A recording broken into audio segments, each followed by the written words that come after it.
Hello, everyone, and welcome to another edition of the Tech Loft podcast. I'm your host, Sal, and this is episode 5. Now, before I get into the show, just wanted to run off a few housekeeping items here. If you want to, if you're not already subscribed to the podcast, you can so using the service on Anchor.fm, Spotify, iTunes, Stitcher Radio, Pocket Casts, Overcast, Player.fm, and slowly growing on other podcast platforms.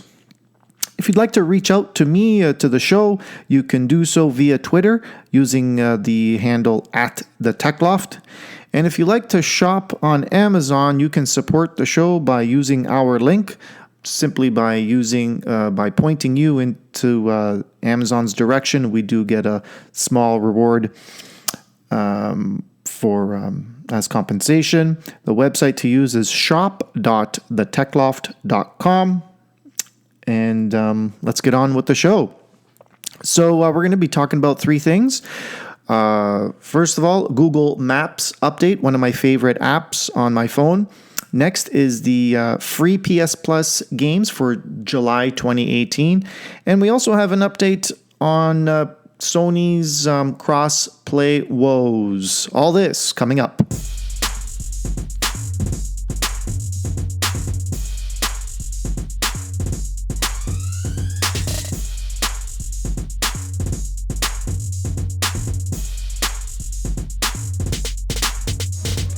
A new version of Google Maps is rolling out to Android and iOS devices, but we now have more details on what's going to be released, what new features will be released. So 7 new features have been highlighted by Google as very important for the latest version of Maps. The redesigned Explorer tab is now able to give Maps users recommendations for restaurants, bars, and cafes in the area they want. Another important addition to the app is the new trending lists from local experts and Google's algorithms, which will allow Maps users to make the best choice when it comes to finding the best food for their tastes. Android users are getting an improvement that enables them to keep track of their progress against any of the restaurants featured in the trending list. So if you're on a mission to try the 10 best tacos in your area and you've only tried 5, Google Maps will note that for you so you can get to the tacos pronto. Also, the new Explorer tab on Android devices now surfaces the top events and activities happening in a user's area. The tab will now show photos and descriptions of these activities and will allow users to filter them by categories. For those who keep the location history enabled, each restaurant or bar will now feature your match, a rating that should offer users an idea of how likely it is they will enjoy that place. The 6th new feature included in the update should make it easier for the app to recommend you places to eat. Basically, the more you tell Google Maps what food and drinks you like, the better the recommendations you'll get. Finally, the new For You tab is meant to keep you informed about what's happening in your neighborhood. So, whether it's a new restaurant or a hot cafe, you should find all the details about them on this tab. Unfortunately, this specific new feature is only available on Android in the United States, UK, Canada, Australia, and Japan. So it looks like I'll be left out of that as I'm an iOS user. Now, according to Google, the new Maps app is now available for download via the App Store and Play Store, but some new features may not be available right away. Great. Can't wait to get that loaded up and use some of those features on that list. I use Google Maps everywhere. I mean, if possible, I'll even use it to go the quickest route to go to the washroom. But I tell you, going to the store, sometimes I'll even have it on just to make sure I am using the best route, or it's just habit. I just have it on, and I always just punch up my destination. But cool. I'm looking forward to these updates. Now, second on this episode, I've got here the list of free PlayStation Plus games for July 2018. Now, if you're a PlayStation Plus subscriber, you know that you get free games every month, PS4, PS3, PS Vita games. So let's break it down for you. Let's see what we have. So PlayStation members will be able to download 6 games at no additional charge. The first one being Heavy Rain for the PlayStation 4. Heavy Rain is a game created by and directed by David Cage and developed by Quantic Dream. The title is a psychological thriller that tasks the player with hunting down a murderer called Origami Killer. This game normally retails for $29.99 here on the Canadian PlayStation Store. The next game is Absolver, also for the PlayStation 4. It's a multiplayer online melee action title. The game is tough and challenging and has the player learning a variety of combos and methods of battling opponents around the world. Players can also cooperatively play with friends to take on other groups. Absolver normally retails for $39.99. The third game available for PlayStation Plus users for free is Rayman 3 HD. This is a Ubisoft-developed adventure game.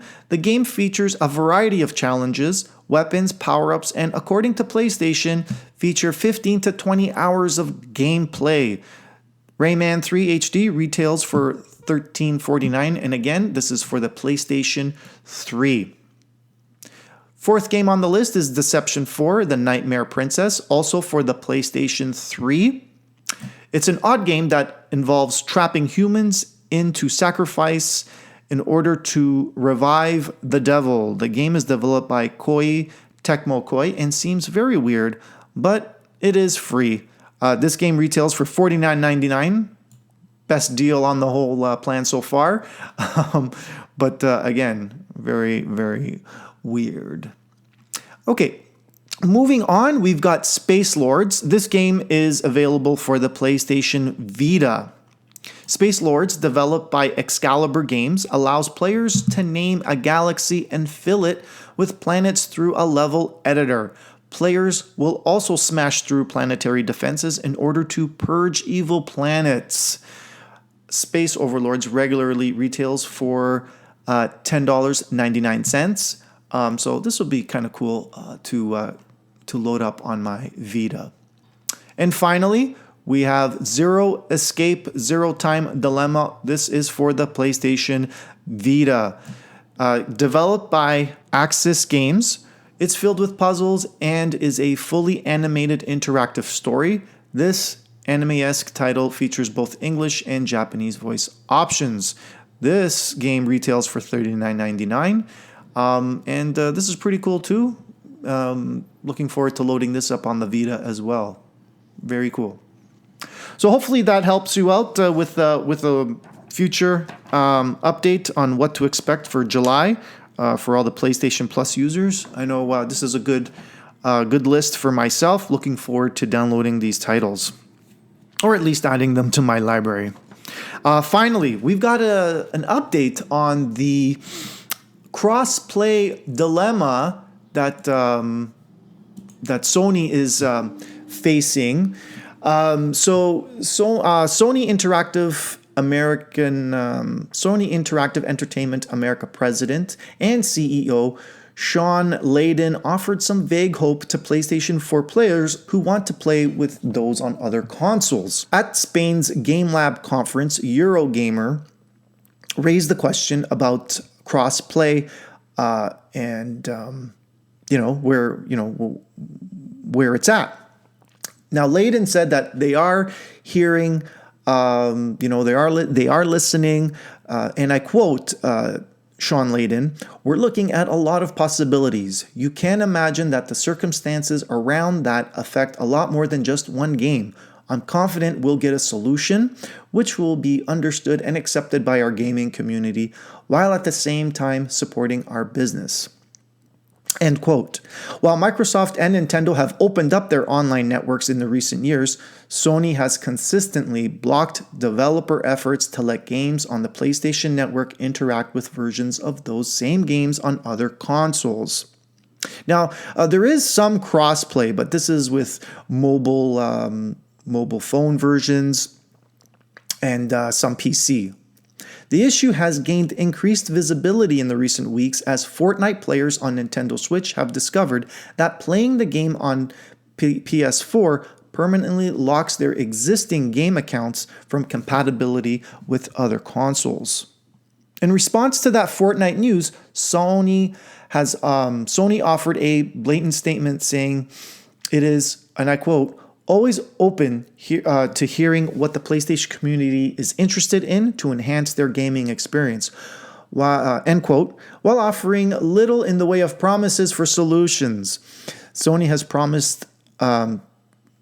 has previously said it has no profound philosophical stance against cross-console play, and that it is, and I quote, happy to have the conversation, end quote, about the issue with individual developers.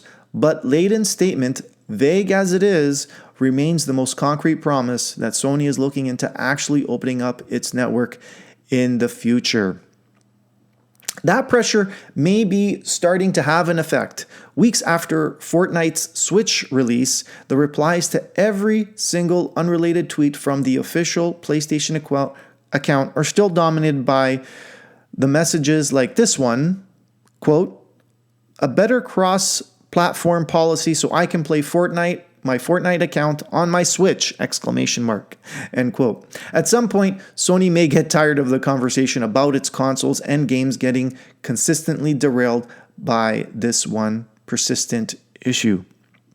Anyways, I hope Sony opens up their network to allow this cross-play. I mean, it's something that I would like to see, and hopefully we will see it in the near future.